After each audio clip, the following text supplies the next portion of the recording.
What's up, Raiders? Just going to continue our distance learning for Unit 1, Newton's Laws, Circular Motion and Momentum. We're going to take a look at a couple law of conservation of momentum scenarios. So first things first, momentum.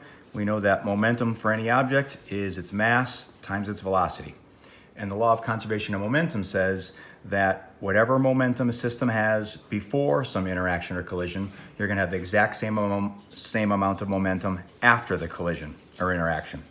So what we can basically say is start out with an equation like this. The momentum before any interaction or collision will equal the momentum afterwards.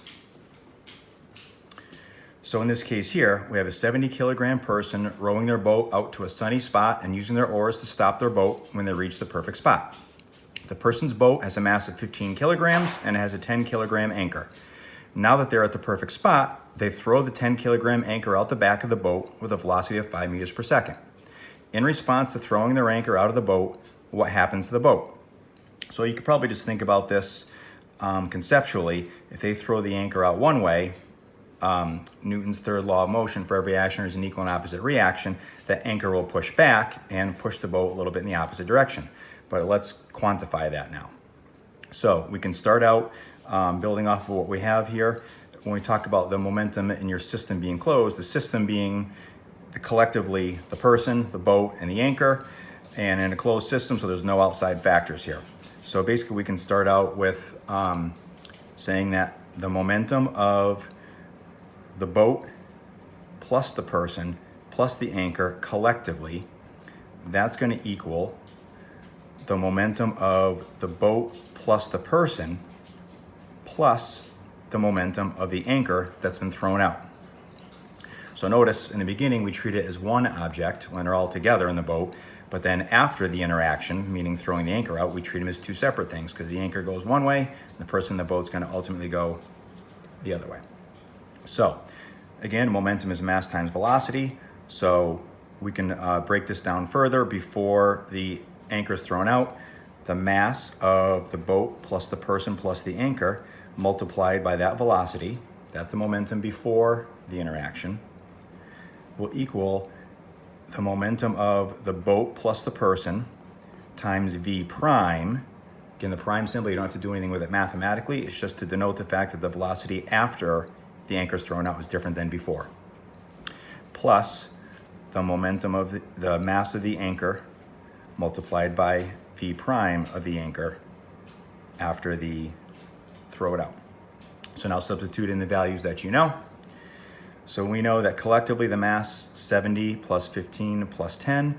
So we have 95 kilograms in mass. And the velocity was 0. They were stationary. The person rowing the boat had stopped. So their total momentum before the interaction was 0. So according to the law of conservation of momentum, it's going to stay 0 throughout the entire problem, even after the anchor is thrown out. So how's that going to work?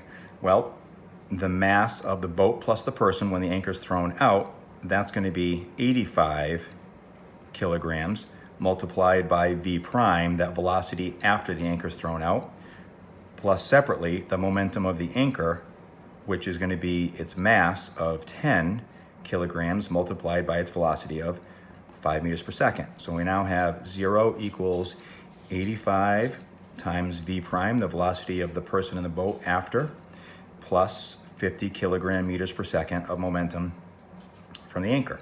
So now we just have an equation to solve where we have our one unknown right here. So subtract 50 from both sides. So we have 85 times v prime, the velocity of the boat and the person after the interaction, is going to be equal to negative 50. We'll address that negative sign in a second. So divide both sides by 85. So v prime ends up being approximately negative 0.59 meters per second. So let's think about why this answer makes sense. First things first, with the negative sign, momentum is a vector quantity, so direction matters. So if the anchor being thrown out to the right, we gave it a positive velocity, then the boat going in the opposite direction has to have a negative velocity. And now let's think about the quantity. If you notice, the boat moves backwards much more slowly than the anchor does, and that should make sense because it's much heavier. And in terms of the law of conservation of momentum holding true here, you've got a situation where before the anchor was thrown out, the momentum was zero because the person in the boat was stationary. Well, after the interaction, when the person throws the anchor out, individually the parts of the system have their own momentum. Anchor has momentum to the right, the person in the boat has momentum to the left, but collectively they cancel out. That's why the momentum is still zero after the interaction.